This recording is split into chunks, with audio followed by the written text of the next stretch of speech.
લે ભાઈ? એટલે રિક્ષા વાળા કોઈ ઊભા નથી રહેતા ને મારે આમ આગળ જવું, થોડે ખુદ બેર તો જવું ભાઈ. 200 રૂપિયા થાય ભાઈ. કાંઈ વાંધો નહીં, 200 આપી દે ભાઈ. ભાઈ થોડીક વાર ઉભા રહ્યો, હું આવું. પણ પૈસા દેતો જા ભાઈ. મારા ભાઈ પાસેથી લેતો હું પૈસા. લેતો જા.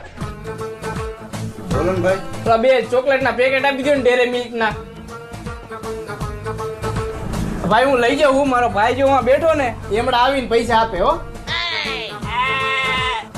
હા વાંધો નહીં. ના ભાઈ મારે ઘરે થોડું કામ એમ મહેમાન આવ્યા, ચોકલેટ દેવા જવાનું, બરોબર? પણ પૈસા મારા ભાઈ પાસે લઈ લેજો, કઈ નહીં હો. હા વાંધો નહીં. ભાઈ મારા પૈસા. ભાઈ તમારા ત્યાં 800 રૂપિયા. 800 રૂપિયા ને 200 રૂપિયા. તમે કોણ? હું એક્ટિવા વાળો. તો હું દુકાન વાળો. તો એ કોણ હતું? ઈ તમને બેને ચૂનો લગાવવા વાળો. આવા માણસો રહી અહીંયા.